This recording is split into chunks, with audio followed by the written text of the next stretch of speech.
7 अप्रैल 2003 दो A-10 Thunderbolt वॉरथॉग Iraq में जमीनी सैनिकों को हवाई सहायता देने के मिशन पर हैं।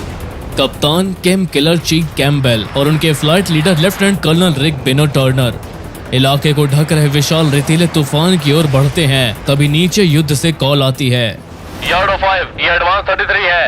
मेरे लोग उत्तर हिस्से में हमला झेल रहे हैं। लेफ्टिनेंट जॉन कोक ब्लॉकर हैं। उनके यूनिट बगदाद के उत्तर में एक अहम पुल पर मोर्चा संभाले है।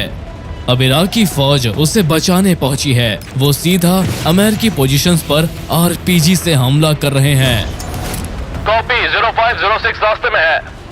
मिशन साफ है। दोनों वॉरथॉग लक्ष्य की ओर बढ़ते हैं। उसी वक्त वो मैप पर दोस्त और दुश्मन अंकित करते हैं।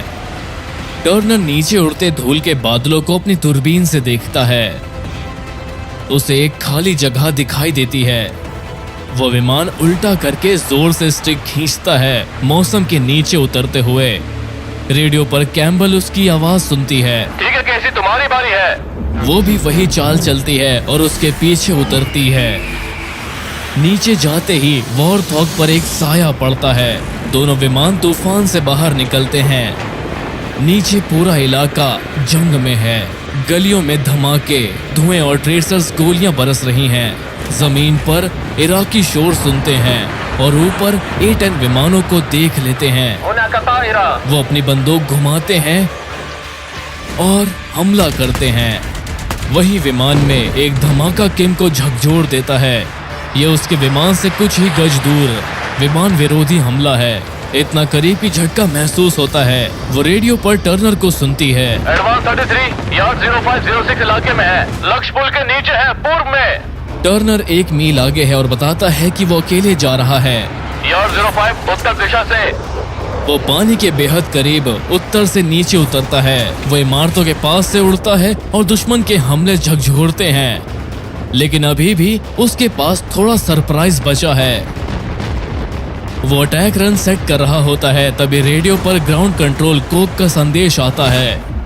यार्ड 05 असर नहीं हुआ, दक्षिण से उत्तर आओ।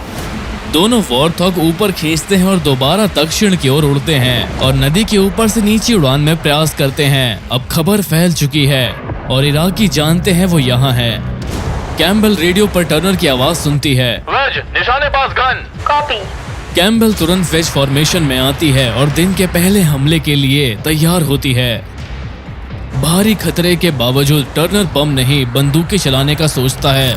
इलाके में अपनी फौज और आम नागरिक हैं। बंदूकें सटीक हैं पर पायलटों को आगे तक जाना पड़ता है, पुल के बिल्कुल नीचे दुश्मन पर वार करने। दोनों पुल की तरफ झपटते हैं। उत्तर में धुंध में वो भूत जैसी परछाई की तरह दिखता है। दुश्मन दिखाई नहीं देता लेकिन उन्हें यकीन है कि वो वहीं छुपा है। वन तैयार, टू तैयार। कैम्पबेल देखती है कि टर्नर पहला हमला करता है। उसका A-10 हर सेकंड 70 गोलियां दागते हुए पूरे मैदान को दहला देता है। फिर वो ऊपर खींचता है। अब बारी उसकी है। वो ट्रिगर दबाती है। 4 सेकंड तक उसकी गोलियां जमीन और पुल के ढांचों को चीरती चली जाती हैं। उसका वॉरथॉग इराकियों की जगह के ऊपर निकलकर विमान भेदी हमलों से बचता है। तुरंत रेडियो पर कोक आता है। यार्ड 05 दुश्मन सुरक्षित है। हम पर अभी भी गोलियां चल रही हैं। उस लक्ष्य पर दोबारा गोलीबारी करनी होगी। निशाना चूक गया। पुल की चौड़ी सतह और खंभों ने रिपब्लिकन गार्ड को छिपा रखा था। इराकी जानबूझकर पुल के नीचे छुपे ताकि A-10 जैसे खतरों से बच सके। दोनों विमान सटीक फॉर्मेशन में एक और दौड़ के लिए लाइन बनाते हैं पर उन्होंने मधुमक्खी का छत्ता छेड़ दिया है और रिपब्लिकन गार्ड तैयार हैं। जैसे ही वो टाइग्रस नदी के नीचे उड़ते हैं, ट्रेसर्स वॉरथॉग के चारों ओर से गुजरते हैं। पुल सीधे निशाने पर है। वन तैयार, टू तैयार। टर्नर ट्रिगर दबाता है। पुल के नीचे छिपी जगह पर गोलियों की बौछार करता है। इस बार गोलियां और भी नीचे से जाती हैं और दुश्मन को छिपने पर मजबूर करती हैं। जैसे ही टर्नर ऊपर खींचता है, कैम्पबेल उसकी जगह पर अपने A-10 की पूरी ताकत झोंकती है। घूमती गन की दहाड़ फिर से मैदान को जकड़ती है और दुश्मन दब जाता है। भयानक टक्करों की एक लड़ी जमीन और कंक्रीट को चीरती है। फिर कैम्पबेल का वॉरथॉग गरजता हुआ ऊपर से निकलता है। लेकिन नतीजा वही है। यार 05 दुश्मन सुरक्षित, अब भी पुल के नीचे। इराकी अमेरिकी जमीनी ठिकानों पर लगातार हमला करते हैं। उन्होंने अपनी पोजीशन इतनी सही चुनी कि वॉरथॉग भी उन्हें छू नहीं पा रहे। अमेरिकियों को कुछ और सोचना पड़ेगा। टर्नर और कैम्बल लड़ाई से हटकर अलग कदम तय करते हैं। वो हाइड्रा रॉकेट इस्तेमाल करेंगे। अनियंत्रित हाइड्रा रॉकेट छोटे हैं, पर सबके पास दर्जनों हैं। रुको, पहले मैं जाऊंगा। कॉपी। टर्नर फिर से निशाने की ओर मुड़ता है। पानी के ऊपर जितना हो सके उतना नीचे जाता है। ऊपर से किम पोजीशन पकड़े रहती है और विमान लीडर को नदी के साथ उड़ते देखती है। हाइड्रा रॉकेट सिर्फ निशाने से चलते हैं, इसलिए A-10 को सामने से टारगेट देखना होता है। टर्नर विमान भेदी हमले और धुएं के बीच से मार्ग बनाए रखता है जब टारगेटिंग कंप्यूटर फायरिंग हिसाब लगाता है। आखिर पुल के नीचे का निशाना साफ दिखता है। वो हमला करता है। पल भर में रॉकेट की बौछार निकलती है और धुएं की लकीरें सीधे पुल की ओर भागती हैं। धमाकों की लहर फूटती है और टर्नर संतोष से देखता है। पुल हिलता है, पर दुश्मन को लगी या नहीं साफ नहीं दिखता।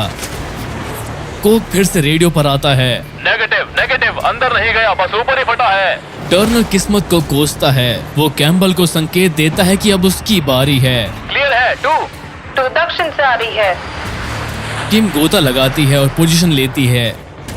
वो अपने लीडर वाले रास्ते से बढ़ती है, लेकिन अब इराकी ये उसी एंगल और उसी जगह से होते देख चुके हैं और इस बार वो पूरी तरह तैयार हैं।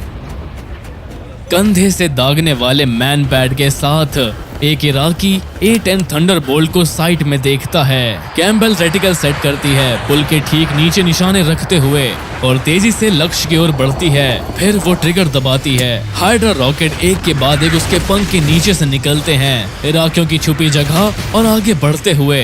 धमाके बढ़ते ही वो स्टिक ऊपर खींचती है और विमान भेदी हमले से बचने को बाढ़ मुड़ती है। उसी पल इराकी सैनिक A-10 पर निशाना साधता है और हमला करता है। नीचे से धुएं की लकीर निकलती है और रॉकेट कैम्बल की ओर बढ़ते हैं।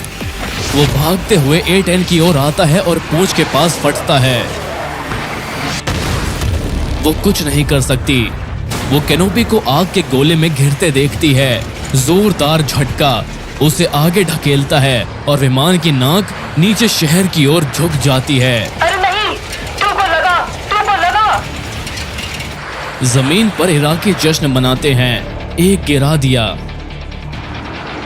टर्नर अपना विमान वापस कैम्बल की ओर मोड़ता है और जमीन को हालात बताता है। एडवांस 33 यार्ड 06 को लगी है। RTB की कोशिश ठीक है। यार्ड 05 बढ़िया, कॉपी। शुभकामनाएं किम कैम्बल जवाब नहीं देती। वो कंट्रोल से जूझ रही है क्योंकि उसका वॉरथॉग बगदाद की इराकी गलियों की ओर बढ़ रहा है। वो स्टिक पकड़कर बाईं ओर मुड़ने की कोशिश करती है, अमेरिकी इलाकों की तरफ, पर कुछ नहीं होता। उसकी नजर यंत्रों पर जाती है। सामने पैनल पर चेतावनी लाइटें चमक रही हैं। मास्टर कॉशन लाइट जल रही है। हाइड्रोलिक चेतावनी लाइटें। दोनों हाइड्रोलिक सिस्टम का प्रेशर शून्य हो चुका है। पूरा हाइड्रोलिक खत्म होने से विमान लुढ़कने पर कोई नियंत्रण नहीं है। वो इजेक्ट कर सकती है या मैनुअल रिवर्जन चुन सकती है। ये वॉरथॉग उड़ाने का बेहद खतरनाक तरीका है, लेकिन दूसरा रास्ता दुश्मन के इलाके से बाहर निकलना है। मैं बगदाद के ऊपर नहीं निकलूंगी। वो मैनुअल रिवर्जन का फैसला करती है। अब वो सिर्फ अपनी ताकत पर भरोसा करती है। वो जोर से बाएं और ऊपर खींचती है। विमान तेज नहीं है। एलिवेटर को टतरक करने के लिए कंट्रोल हैंडल पर करीब 150 पाउंड तक की ताकत लगानी पड़ सकती है। वो दोनों हाथों से ताकत लगाती है। धीरे धीरे 16 टन का विमान बाएं होता है, उसे टाइग्रिस नदी के दुश्मन के हिस्से में ले जाते हुए। भूसा लगते। चेतावनी लाइटों के बीप के बीच टर्नर की आवाज आती है। भूसा लगते। घायल वॉरथॉग के चारों ओर ट्रेसर्स गोलियां हैं। टर्नर कोशिश करता है कि बस विमान को ना लगे। वो रक्षात्मक भूसा छोड़ती है और पूरी ताकत से स्टिक खींचती है। काफी हुनर और मेहनत से वो विमान को नीचे चल रही लड़ाई से दूर मोड़ती है। और बादलों के ऊपर ले जाने में कामयाब होती है। उसका दायां हाथ जवाब दे देता है और वो कंट्रोल बाएं हाथ में ले लेती है। मैनुअल रिवर्जन मोड में लैंडिंग बहुत कम की जाती है और डेजर्ट स्ट्रीम में सिर्फ 3 पायलटों ने ऐसा किया था। उनमें से एक की मौत हो गई। उसे बाहर निकलना चाहिए। उसके विचार भटकते हैं जब टर्नर रेडियो पर बोलता है जो उसके बराबर उड़ रहा होता है। यार्ड 06 बेस अभी 200 मील दूर है। ये मैनुअल में कैसे उड़ रही है? जोर ना दो, बाहर निकलना हो तो नीचे अपने हैं। उसे याद आता है वो दस्तखत जिसमें लिखा था इजेक्शन सीट भारी वजन वाले पायलटों के लिए बनी है, यानी मर्द, और ज्यादा जी फोर्स जानलेवा हो सकता है। पुष्टि, यार्ड 05। डैमेज देख सकते हो? क्या दिख रहा है? Yard 06 copy. टर्नर धुएं से भरा जहाज ध्यान से देखता है। उसकी नजरें विमान का धड़ और पूंछ देखती हैं, जहां सैकड़ों छेद दिखाई देते हैं। पूरे धड़ और पूंछ तक छेद फैले हैं, जो गियर पॉड से लेकर विंग रूट तक पहुंच चुके हैं। दाएं बड़े स्टेबलाइजर में फुटबॉल जितने छेद हैं। टर्नर पीछे देखता है और टेल पर उठती लपटें देखकर सिहर जाता है। दाएं इंजन भी छर्रे से बुरी तरह छलनी है। क्या उसे सच बता दे? वो ऐसा नहीं करता। उसे हिम्मत बनाए रखनी होगी, इसलिए हौसला देता है। पीछे हवा ज्यादा है लेकिन जहाज अभी उड़ने लायक है। Copy, yard 05। कैम्बेल फैसला कर चुकी है। मैं संभाल लूंगी, इसे घर ले जाऊंगी। मैं आखिर तक साथ हूँ। कैम्बेल जहाज को हल्का करने के लिए रेगिस्तान में हथियार गिराती है ताकि उतरते वक्त धमाका ना हो, पर यूएसएएफ ने भारी इलेक्ट्रॉनिक प्रत्युपाय पॉड को पंख के स्थायी रूप से जोड़ रखा था। पायलट उसे अलग नहीं कर सकता। ये जहाज का संतुलन बिगाड़ता है और ईसीएम पॉड के साथ मैनुअल में लैंडिंग को और खतरनाक और जटिल बना देता है।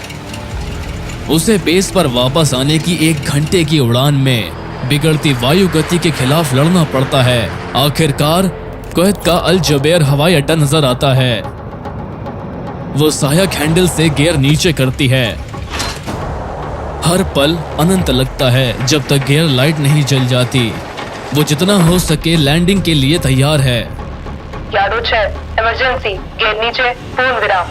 कैम्बेल वॉरथॉग धीमा करती है। थोड़ी कम गति पर उसे संभालना आसान हो जाता है, आखिरी चरण में उसे तसल्ली देते हुए। लेकिन एक आखिरी झटका बाकी है। जमीन से सिर्फ 60 फुट ऊपर जहाज तेजी से बाएं झुकता है। दिल मुंह में आ जाता है और वो झट से स्टिक दाएं की ओर खींचती है। किस्मत से जहाज फिर नियंत्रण में आ जाता है और कुछ सेकंड बाद रनवे पर उतर जाता है।